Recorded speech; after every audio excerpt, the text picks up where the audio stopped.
সম্পৃক্ত নয়।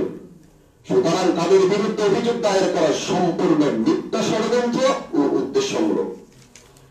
প্রিয় সাংবাদিক বন্ধুগণ, শাইখুল ইসলাম আল্লামা আহমদ শফীকে অস্বাভাবিক মৃত্যুর অভিযোগে দায়েরকৃত মামলাটি রাজনৈতিক চক্রান্ত।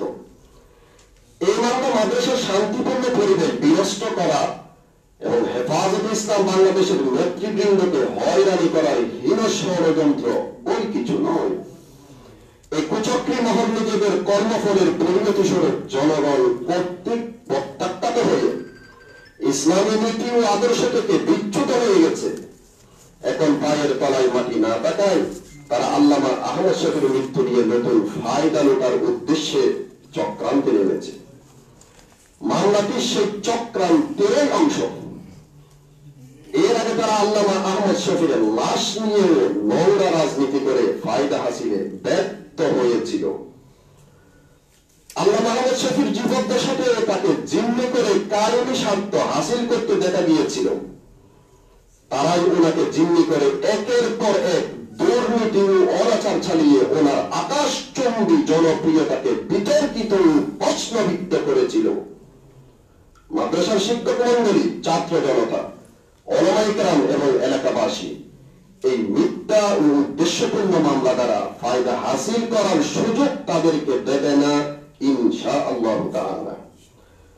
আজকের এই সংবাদ সম্মেলন থেকে আমরা জোর দাবি জানাচ্ছি, অনতিবিলম্বে দায়েরকৃত এই মিথ্যা মামলা প্রত্যাহার করতে হবে। অন্যথায় দেশের শীর্ষ ওলামায়ে কেরামের সাথে পরামর্শ সাপেক্ষে কঠোর পদক্ষেপ নিতে বাধ্য হব। প্রিয় সাংবাদিক বন্ধুগণ, আলহামদুলিল্লাহ বর্তমানে উম্মুল মাদারিস দারুল উলুম মুনিরুল ইসলাম হাটহাজারী 4 প্রতিষ্ঠাতা আকাবির যথা আল্লামা হাবিবুল্লাহ কুরাইশি রহমতুল্লাহি আলাইহি, আল্লামা আব্দুল ওয়াহিদ রহমতুল্লাহি আলাইহি, আল্লামা সুফি আজিজুর রহমান রহমতুল্লাহি আলাইহি, আল্লামা আব্দুল হামিদ সাহেব রহমতুল্লাহি আলাইহি সহ অন্যান্য আকাবিরগণ এবং বিশেষভাবে শাইখুল ইসলাম আল্লামা শাহ আহমদ শফী রহমতুল্লাহি আলাইহির আদর্শের উপর সুষ্ঠু ও সুন্দরভাবে পরিচালিত হচ্ছে। আমরা দেশবাসীর নিকট দোয়া ও সহযোগিতা কামনা করছি। পরিশেষে উপস্থিত সকল সাংবাদিক বন্ধুদের শুভেচ্ছা জানিয়ে সমাপ্ত করছি। নিবেদক মাদ্রাসা কর্তৃপক্ষ এবং হেফাজত নেতৃবৃন্দ।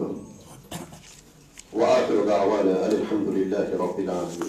একটা কথা এখানে উল্লেখ করা হয়নি, উনি কত বছর বয়সে মারা গেছেন? উনি কত বছর বয়সে মারা গেছেন এই ব্যাপারে বিভিন্ন মতামত আমরা দেখতেছি। ওনার জীবনী এক একজন এক এক রকম দেখছে। আমাদের মৌলানা মুফতি জসিমউদ্দিন সাহেব দেখছেন, আশরাফ আলী সাহেব দেখছেন। ওনার জন্ম তারিখটা নির্ধারিত করতে না পেরে উনি কত বছরে মারা গেছে এটা নির্ধারিতভাবে বলা আমাদের জন্য কঠিন হয়ে গেছে। আমরা এটা তথ্য নিতেছি, তবে 100-র উপরে তো হবে। এটা আমি বলতে পারবো না। আমি আবু তালেব যুগান্তরে কাজ করি। আমার কিছু প্রশ্ন ছিল, যদিও এটা হয়তো আমাদের সাংবাদিক ভাইদেরও একই প্রশ্নগুলো থাকবে।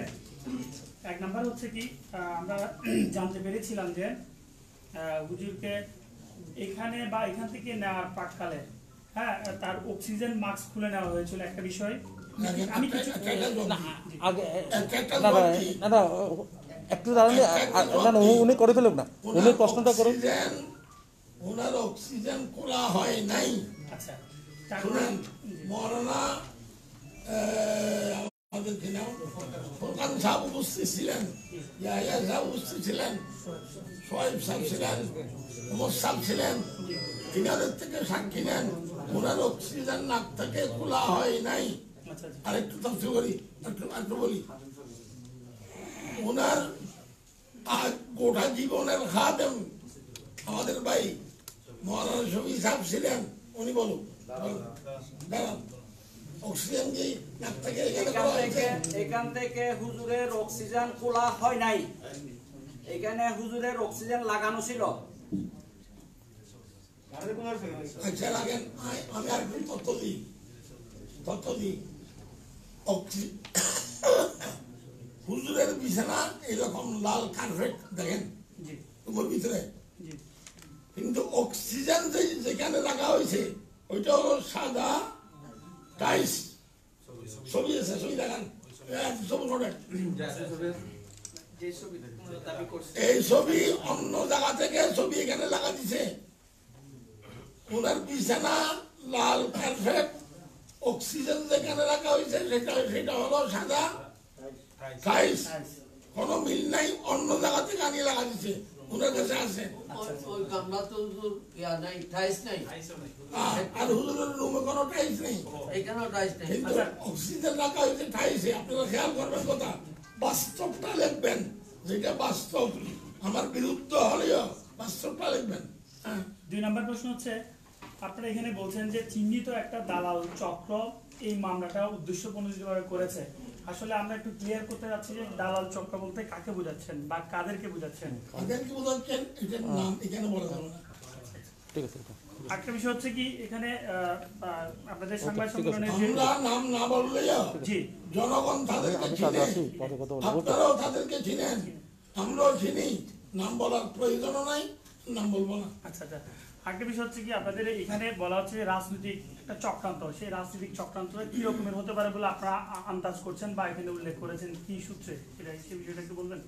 রাজনৈতিক চক্রান্ত থেকে আমাদের উদ্দেশ্য হলো, রাজনৈতিক 2 অর্থ আছে। জি এখানে অর্থ হলো রাজনৈতিক চক্রান্ত মানে নিজস্ব স্বার্থ উদ্ধার করার জন্য সরকার থেকে বা কোনো মন্ত্রী মিনিস্টার থেকে ব্যক্তিগতভাবে নিজস্ব স্বার্থ উদ্ধার করার জন্য কাজ করছে।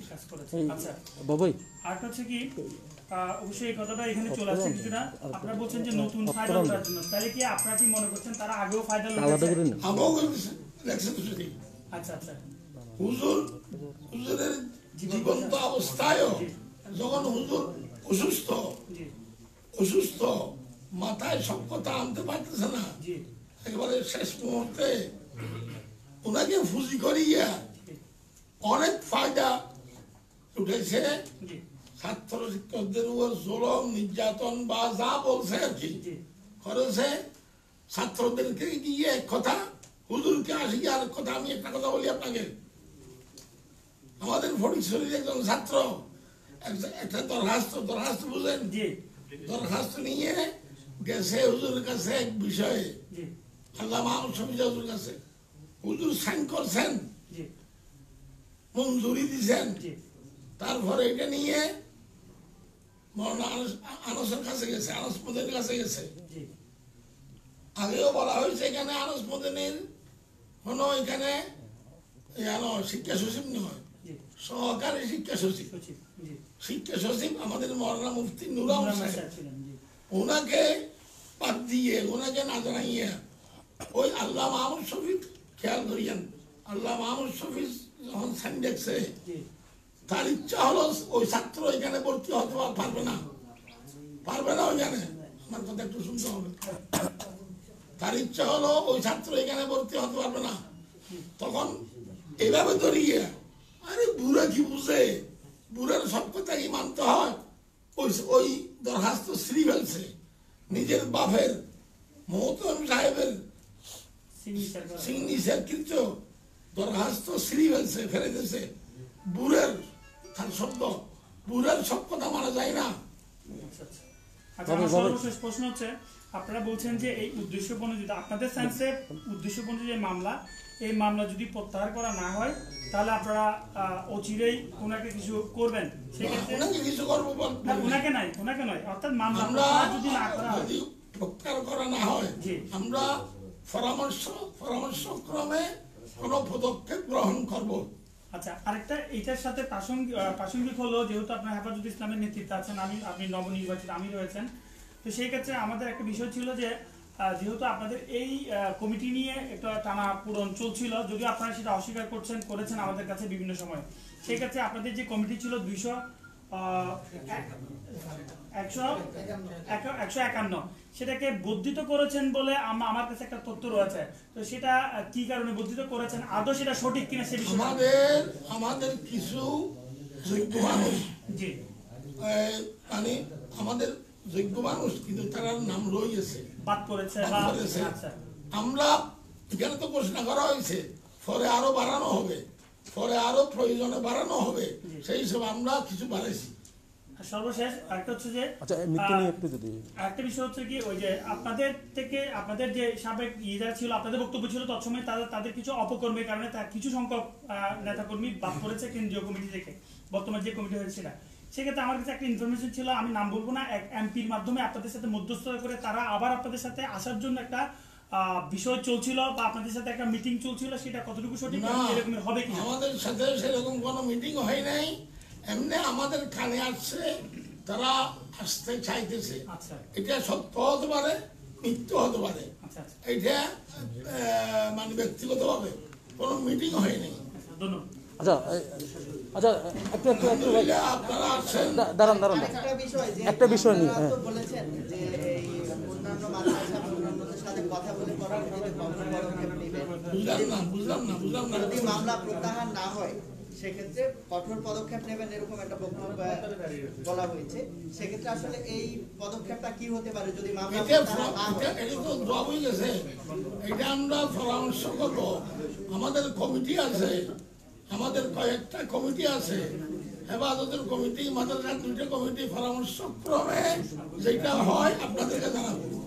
আরেকটা সর্বশেষ প্রশ্ন হচ্ছে কি, আমরা দেখেছি হুজুরের মৃত্যুর 2 দিন কি 3 দিন পরে ওনার বড় ছেলে ইউসুফ মাদানি মানে লাইভে এসে তিনি পরিষ্কার করেছিলেন যে হুজুরের মৃত্যুটা স্বাভাবিক হয়েছে, কিন্তু পরক্ষণে এটা তাকে কি বলানো হয়েছে নাকি বলেছে, এটা আপনাদের কাছেও জানতে চাচ্ছি। তিনি বলেছেন সেটা স্বাভাবিক নয়, তবে সেই ভিডিও ক্লিপটি এত স্পষ্ট ছিল না আমাদের কাছে। শুনেন, জি মৃত্যু সম্পর্কে একটু বলুন। উনি যে প্রথম কথা বলছে, জি উনি স্বেচ্ছায় বলছে, আচ্ছা স্বেচ্ছায় বলছে, স্বেচ্ছায় বলছে, কেউ বাধ্য করে নাই। করেন বাধ্য করছেন?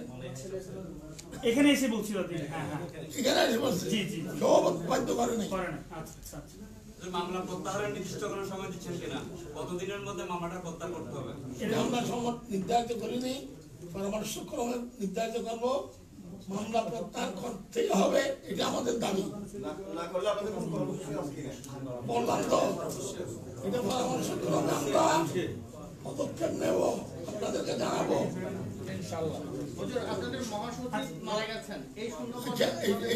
আজকে এই বিষয়ে আলোচনার সুযোগ নেই।